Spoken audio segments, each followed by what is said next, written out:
قرآن کا ایسا کیا اسلوب ہے اور کون سی لسانی خصوصیات ہیں جس کے سبب آج تک اہل عرب قرآن کے دیے ہوئے چیلنج کو پورا کرنے سے عاجز ہے؟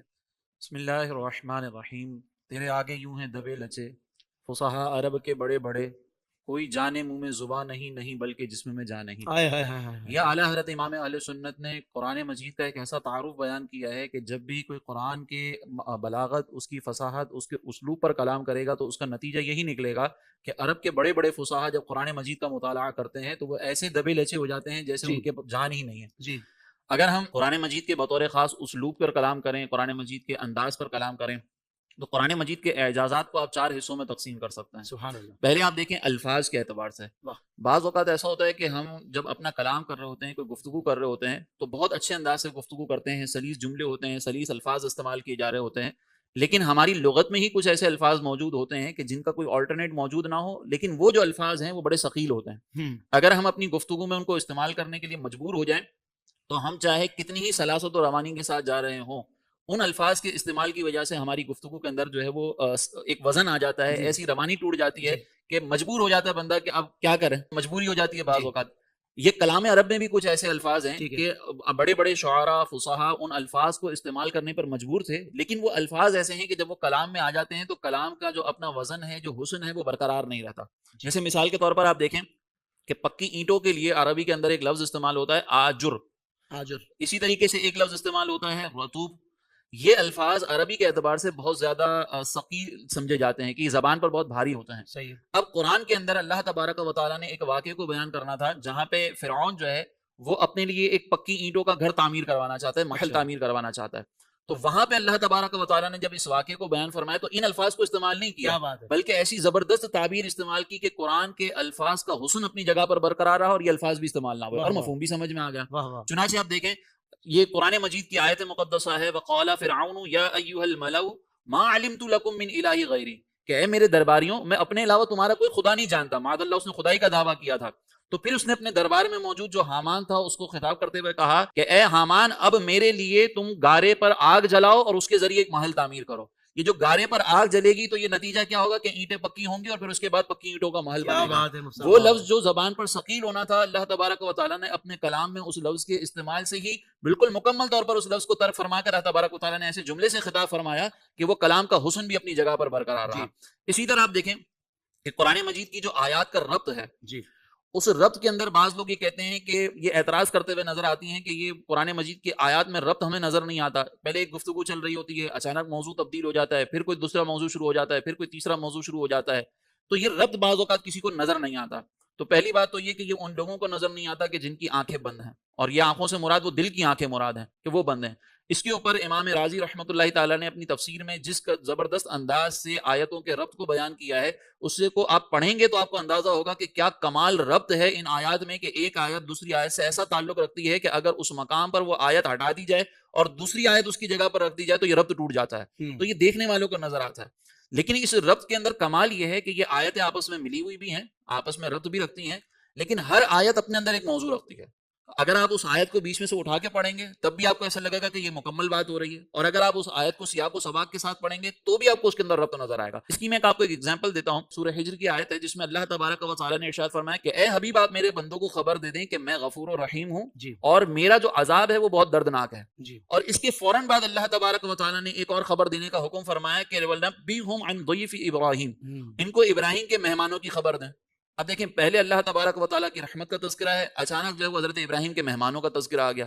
تو ظاہری اعتبار سے ان دونوں میں ربط نظر نہیں آ رہا. جو ظاہری اعتبار سے دیکھے گا، جو اس میں غور و فکر نہیں کرے گا، وہ کہے گا کہ اس میں تو کوئی ربط ہی نہیں ہے. پہلے اللہ تعالیٰ کا غفور و رحیم ہونا، اس کے عذاب کا ذکر، اور پھر ابراہیم علیہ السلام کے مہمانوں کا ذکر. اب پہلے ان دونوں آیتوں کو اپنی انفرادیت میں دیکھیں تو پہلی آیت میں اللہ تعالیٰ کی رحمانیت اور رحیم کا تذکرہ ہے. اپنے بندوں کو بتایا جا رہا ہے کہ میرے بندوں تمہارا رب بڑا غفور و رحیم ہے، لیکن اس کی رحمت سے غلط فہمی میں مبتلا نہ ہونا، وہ عذاب علیم بھی دیتا ہے. اب اس آیت مقدسہ کے پہلے آپ دیکھیں تو جنتیوں کے احوال کا تذکرہ کیا جا رہا ہے. تو اس کا تعلق پچھلی آیت سے بھی بن رہا ہے.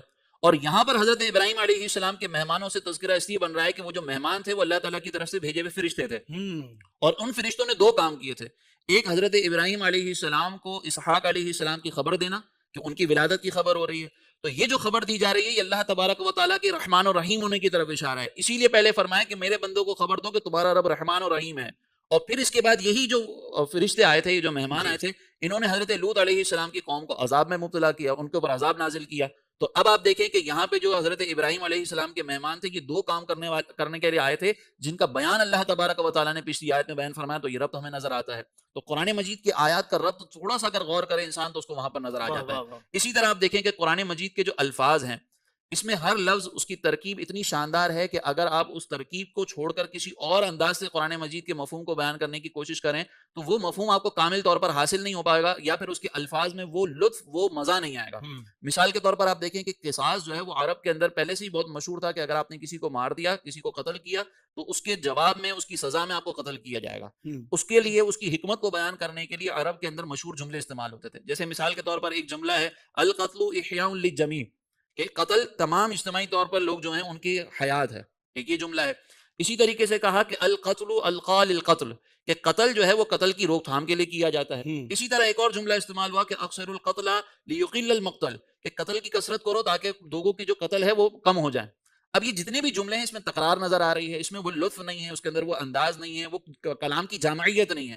لیکن اسی قصاص کے بارے میں جب قرآن نے بیان کیا تو اللہ تبارک و تعالیٰ نے فرمایا کہ وَلَكُمْ فِي الْقِصَاصِ، تمہارے لیے قصاص میں ایک نئی زندگی ہے اگر تم اس میں غور و فکر کرو اے عقل مند والو. کیا کہنے. اب آپ دیکھیں مفہوم وہی ہے، انداز وہی ہے، کلام مفہوم وہی ہے، بات وہی ہے، اس بات کو بیان کرنے کا طریقہ مختلف ہو گیا. اور قرآن نے جو اسلوب اپنایا وہ زبان پر ایسی سلاست و روانی کے ساتھ ہے، اس میں ایسا زبردست انداز اختیار کیا گیا کہ سننے والا فوراً اس کی جامعیت پہ پہنچ جاتا ہے. اسی طرح آپ دیکھیں کہ ایک عالم کے بارے میں یہ مشہور ہے کہ ان سے کسی نے پوچھا کہ قرآن کے اندر جو آپ کہتے ہیں کہ بلاغت ہے، فصاحت ہے، تو اس کے اوپر آپ کے پاس کیا دلیل ہے کہ قرآن کے اندر ہر بات کو جو ہے وہ بڑی خوش اسلوبی سے بیان کیا گیا ہے. تو ان عالم صاحب نے کہا کہ تم یہ بتاؤ کہ جہنم وسیع ہے، اس کی عربی کیا ہوگی؟ جی. تو جتنے مستشرقین وہاں پہ بیٹھے ہوئے تھے، قرآن پر اعتراض کرنے والے تھے، کسی نے کہا کہ جہنم وسیع، کسی نے کہا جہنم واسعۃ، اس طرح کے جملے استعمال کیے. تو پھر انہوں نے کہا کہ چلیں ہم تو اس طرح کے جملے استعمال نہیں کر پا رہے کہ جس میں بہت جامعیت ہو، جس میں جہنم کی جو وسعت ہے اس کا کامل طور پر اندازہ ہو سکتا ہو. آپ بتائیں آپ کے قرآن نے کیا بیان کیا ہے؟